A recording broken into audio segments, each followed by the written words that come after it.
one of the PR, as soon as I sent my question to Triple H, said to me, "What a dumb thing to do," and so I knew there was going to be backlash online, but I wasn't. Somebody from expecting that WPR many. said that was.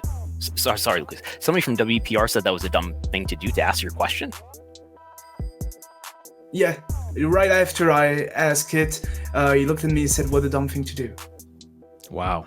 We are going to be joined by our guest, but before we do that, let us go back to this past Saturday, right after Backlash. It was the press conference, and here is the clip that everyone was talking about. Lucas Sharpio for 10 Count Media. I just wanted to ask you, Fightful and PW Insider reported that Drew Gulak was released by WWE. I just wanted you to clarify on the situation, if that was true. And is there anything to do with Ronda Rousey's accusation about sexual... Well, first of all, if you're going to cite news sources, pick good ones. That's where I would start. Credible, really, maybe. Yeah. We release talent all the time. We have NFL releases 400 or 500 people a year, players a year. We release talent all the time. It's a part of what we do. You cannot just hire people, bring them in, keep hiring more people, and just keep bringing them in. So an unfortunate part of the job is talent get released. Can I say that he was released? He was not released. His contract was just not renewed. That was Paul Levesque at the Backlash press conference, and the question brought up by our guest at this time, Lucas Sharpio, who we are very happy to have here on Pollock and Thurston. Lucas, thanks so much for joining us. I'm sure this has been a just crazy couple of days for you in the spotlight. Yeah, definitely. Hi, John. Hi, Brandon. First and foremost, I just wanted to thank you for giving me this platform today. Yeah, it's been a weird couple of days, definitely. And I'm looking forward to this chat and to talk about, what happened at the press conference and everything that fell out. Well, let's go back just to Saturday, and you brought this up near the end of the press conference, and tell us just a bit about the vibe in the room, the sense you got after asking the question. Was there anything discernible about reaction from other media members, and did you sense that this was going to be something that was focused upon online afterward? So you can see it in the extract that I'm a bit not nervous, but I heard almost immediately after I said the name Drew Gulak that there was a sense in the room of, why is he asking that question? What's his problem? You can hear in the audio, I believe, right after the question, some groans may not be the right term in English, but people were like, gosh, as if I was attacking gasps, their leader or whatever. Yeah, gasp, definitely. And I just want to clarify, publicly, because obviously some people online took shots at me and were telling that I wanted my moment. I wanted to take a shot at Triple H. This was absolutely not my intentions. I just, I was paid to be in this room, to be a journalist. I was not paid to be a fan in that room. And I asked the question that as a reader, if someone else in another press conference would have asked that question, I would have read the article. I would have watched Triple H's reaction to that question. So for me, it was an important topic to touch on. And because English is not my native language, it was also the question that was the most well articulated in my mind, because those questions, I didn't write anything. It was on the fly. And I wanted to make sure that I had the question worded in my mind before telling it. And the only thing I have regret is I hesitate a bit asking the question. Maybe I could have worded it better, but I still believe it was the right question to ask. And I guess just to get us up to speed here on what has happened following this, where Paul Levesque did basically criticize and question the credibility of Fightful and PW Insider, as you referenced them as being the sources of Drew Gulak's exit from WWE. But Sean Ross Sapp has, and I believe he said that Mike Johnson from PW Insider has also received a cheese board from WWE and a handwritten note. So that's where we are there. Yeah. Yeah. Well, Lucas, tell us sorry, just John. Sorry. Oh, no problem. Tell us a little bit about sort of when the reaction started to trickle in for you. I mean, was it instantaneous through Twitter? Was it later when you're checking your phone? Because I mean, I can somewhat relate, having gone through a very similar situation to you earlier this year at a UFC press conference, is that, I mean, I left not thinking a thing, and the next morning realizing, oh boy, this struck a nerve with people. I knew, considering the other questions, that my question was gonna stick out and being talked about more, but I really wasn't expecting that. It was my first press conference for WWE, and I'm 21 years old. I wasn't prepared to be the center of attention. Sorry, maybe it's foolish to me to think about that, but yeah, I wasn't ready for that. And luck was on my side because my phone had only 1% of battery left. So I checked all the messages the next morning. So for the night, I knew, because one of the PR, as soon as I sent my question to Triple H, said to me, "What a dumb thing to do." And so I knew there was going to be backlash online, but I wasn't. Somebody from WPR said that was. Sorry, Lucas. Somebody from WPR said that was a dumb thing to do, to ask your question. Yeah, right after I asked it, he looked at me and said, "What a dumb thing to do." Wow. That's very discouraging. That's very disappointing to hear that would be the reaction. I don't think you need this reassurance, Lucas, but you were completely, this was a completely fair question to ask. And I was, very impressed of the fact that English is not your first language. I thought you conveyed it very clearly. And I thought that the way it was asked was very easy to understand. And I think for Paul Levesque, I think he just got very defensive in the moment, and it's not the first time we have seen him kind of react like this to.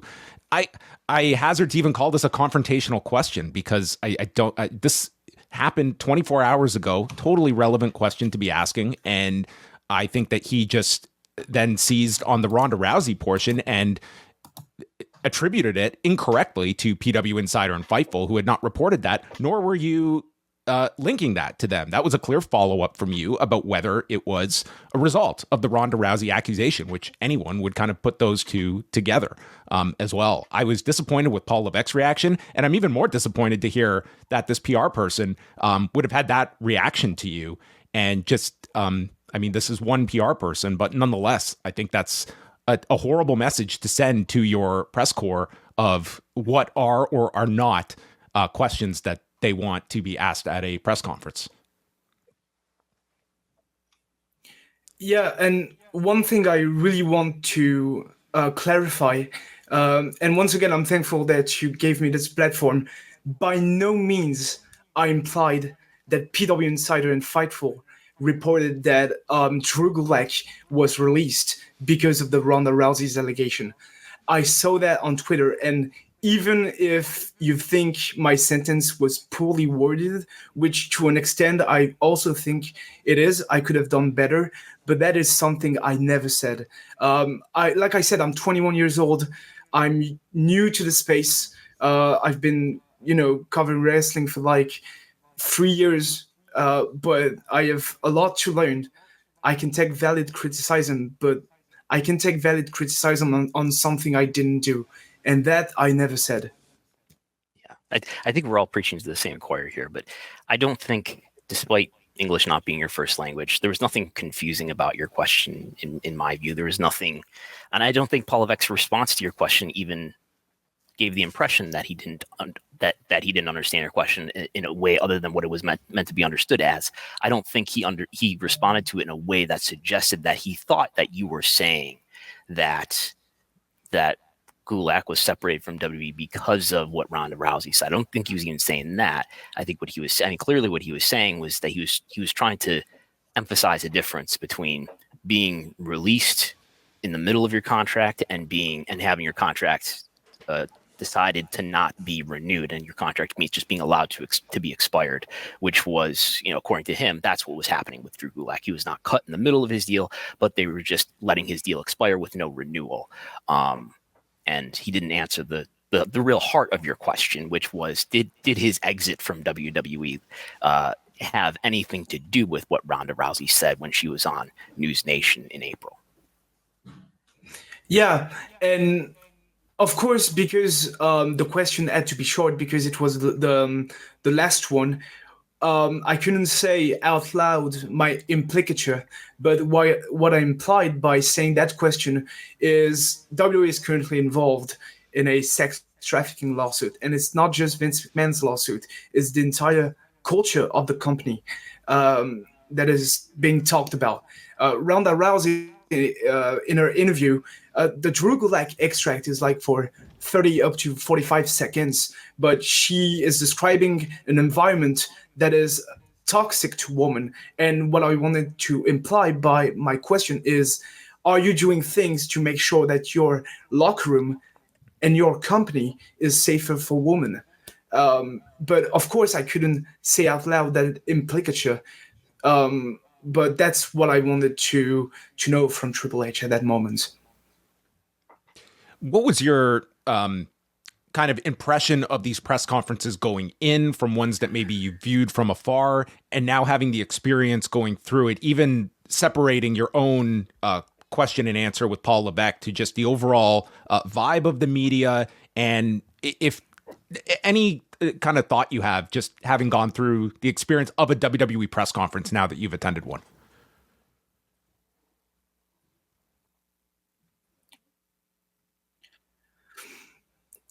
I'm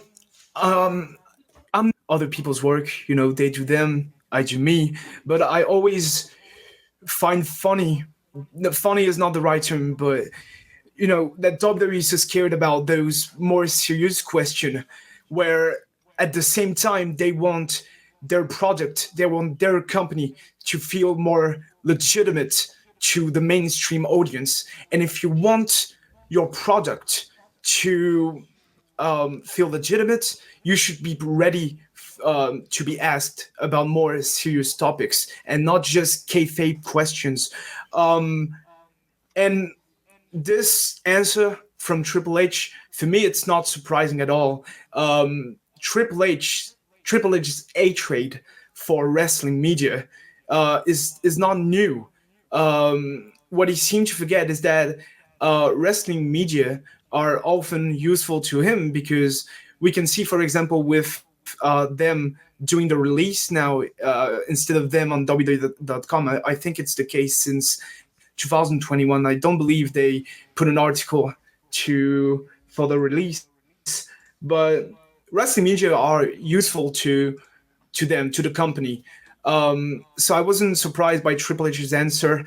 And I would have thought that he would have been given advices since the Rumble presser, when after the Vince McMahon affair, when he was asked about it, he said, I focus on the positive, what an amazing week. I thought he would have been given advice since then, but obviously that's not the case. So yeah, I was aware that there were mostly kayfabe questions in those press conferences. But like I said, I think if you want your company to feel more legitimate, you should also be asked about non-kayfabe questions. Yeah, I guess I think there's a big division in the kinds of responses that I've gotten. I think you've gotten, Lucas, in terms of, you'll have some people who will be really positive that you asked, a real, quote unquote, real question among a lot of other questions that are sort of kayfabe questions or whatever. But then you have some other people who are like, who will criticize you for daring to, I don't know, change the tone of the party for a moment. But I guess, I don't know what that's about in terms of like where there are two very different philosophies, I think, that people come to those situations with, in terms of there are people who just want to, I don't know, have an experience of like being a sort of a glorified fan there and asking a question that just sort of plays into the positive nature of what's often going on. And then there's, somebody who wants to be like a real reporter and ask a real question that serves the purpose of pressing for transparency and addressing problems and asking an executive, certainly in Paul Levesque's case, to address a question related to a real problem in the company. And I don't know why there's such a division among those two ways of people responding to those questions. But I imagine that was your experience as well, in terms of this sort of division of strong negative and strong positive responses. Yeah, definitely. I've had my lot of messages telling me that I ruined the party of Backlash, which I don't understand, because, like I said, I was not paid to be a fan in that room. In the arena, I was kind of a fan. I enjoyed the show. I had a great time, but as soon as I enter the room, I cannot be a fan. But that's my opinion. Like I said, I'm not here to judge other people's work. But yeah, there's definitely this division that as soon as you derail from the narrative that they want people to believe, that you're attacking a leader or whatever, which is not the case. Like I said, I really want to state that I did not ask this question to take a shot at Triple H, or nor to have a moment or be famous. I did it because I would have enjoyed his answer from like a reader perspective. Like if another journalist would have asked his question in another press conference, I would have read his answer. So to me, that was an important topic to touch on. I'll throw this question out to both of you, maybe even start with Brandon, that if like the answer or the question of why does WWE do these press conferences, is there, and do you foresee them like coming to a point where is this more hassle than it's worth, or is it the idea that it's enough of a extension of its content that they can slap a sponsorship on and you get another hour of content you produce that will get some questions along the way? And I don't believe that all the people in WWE necessarily are against kind of having a healthier debate of like real topics. But, we have these situations, and does this become a point where it's more trouble than it's worth from WWE's end to even to have this as a story in the wrestling ecosystem for several days after Backlash? I'm curious both of your thoughts on that. I think first, the reason why they do them, and I would say this all started when Paul Levesque started to do those NXT media calls in early 2014. And I would say at this point, the benefit to WWE is that they help them have good relationships with media, which I think especially in the Nick Khan era has been something that they are more consciously pursuing, and figuring out ways in which they can use the media to their benefit, and the ways in which they can have good relationships. And maybe that cultivates kinder coverage to WWE. If you've got strong relationships with outlets that have the widest net to wrestling fans matter to a certain extent, but it's good to have good relationships with those outlets, so that they will give you more beneficial coverage. Or if you need to, give them some information to get out there, it's easier to do that. It does create some content that you can have, for one thing. I don't know if this Backlash press conference had a sponsor, but often they do have a sponsor, and that's one more thing that you can put an ad unit on and make a little bit more money doing. And it allows you to highlight certain talent, and usually it's the winners of big matches who come out there and take questions. And I will say, as I've said before, I've never gotten any pushback from media relations over questions that I've asked. But I would, if I'm being optimistic rather than cynical, I would say maybe there are some people in that company who do want some real questions from real reporters that will, in a very small way, help the company be pushed to be a little bit better. I don't expect that by asking a question about the WWE Vince McMahon John Laurinaitis lawsuit that like it's going to cause this great change in WWE's policies or something like that. But I do think when you're asking a question, I don't necessarily expect an answer. I would like one. I don't necessarily expect a clear and honest answer, but I think even if your question is not directly answered, you are still raising an issue, and you're saying by raising this issue, this is important enough to ask my one and only question about, and that will help drive a conversation around this subject, and that should all contribute in a small way, along with everybody else's behavior all the time, should contribute to the scrutiny and the criticism that hopefully makes pressures WWE to be a more just place for workers, for staff, for talent. Definitely. And one way also, I think that WWE wanted to make those press conferences is to, talk about their growth and showing off a bit. Every time Triple H comes to a presser, he opens up with, WWE breaking records, etc. So it's also a way to show off to the public size. And I would say this. I think also WWE wants to be bigger than the pro wrestling industry itself. Like, you see the way that they're doing those press conferences, it's kind of the same way that they're doing it after a soccer match or, at UFC. So it's also a way to legitimate their product, and for it to be bigger than the pro wrestling industry. And like I said before, if you want your product to feel more legitimate to a mainstream audience, you should be prepared to be asked about more serious issues. We'll just end off here, Lucas. Certainly it comes across here that this was, an experience for you that it doesn't sound like this is going to deter you from your coverage in future.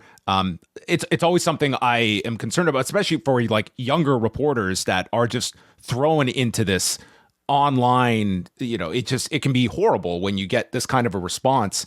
And I always worry about other reporters out there that maybe they just don't want to ask that kind of question and then be scrutinized to such a degree. And I really hope you're not having any of those reactions to this whole thing, because again, you handled yourself really well in this press conference, and I hope that the negativity that came your way is not anything that's going to stop you from attending press conferences in the future and having the same mindset that you approach this one with. Thank you very much, John, first of all. And it's definitely an experience that made me learn a lot. And I will keep grinding. My ankle is healing. And I'm definitely looking forward to the next press conferences. I will make sure to have a better English than I had. My English accent. Thank you, Brandon. But yeah, I'm definitely looking forward to those next press conferences, and I will not stop. And where can people follow some of your work? I know it is in French, but just promote any of your outlets and where people can follow you. So I'm actually a freelance writer. So my portfolio, I don't know if that's the right term in English, but it is in my pinned tweet in my Twitter account. You can shoot me a DM if you want me to write for your media. And I've worked for VL Media, which is a Parisian media, for like 3 years. I mostly did interviews for them, covered motorsports as well a bit. So I'm now a freelance writer, so I don't have media to plugged on, but I'm looking forward to write for for medias in the future. Well, there you go. Paul Levesque, he can do his make good and do a sit down here with Lucas. Okay, so, there you go. Yeah, Confirm Lucas, you've not received a cheese board yet. No, I don't expect American cheese. As a French person, I would not accept American cheese. That's not something I'm willing to accept. And I would like to say, before we end this, I would like to acknowledge John's French pronunciation, which was perfect. John, I'm sure you took French He's Canadian, in high so. school. I did. Oh, yes. that explains. Yes, we were, in Canada, we had to take, I had to take French throughout elementary school and then my first 2 years of high school. So yes, I have, I'm glad I nailed the pronunciation and I did my homework. I did have to message Lucas ahead of time, but Lucas, we will definitely have you on again sometime. It was really great to speak with you and great work this past weekend. And it was great to have a more extended chat with you here. Thank you very much. I appreciate the support, and I just want to publicly thank Brendan as well for giving me feedbacks and reassuring me after the press conference. I very much appreciate it, and thank you, John, also for your support. Thank you, guys. Thanks a lot, Lucas. Thank you so much, Lucas. All right, that was Lucas Sharpio joining us, discussing the Backlash press conference from this past Saturday, which was, I thought Brandon also did a really great kind of reaction to it the next day for the free version of WrestleNomics, if you want to go back the way things turned out this past weekend.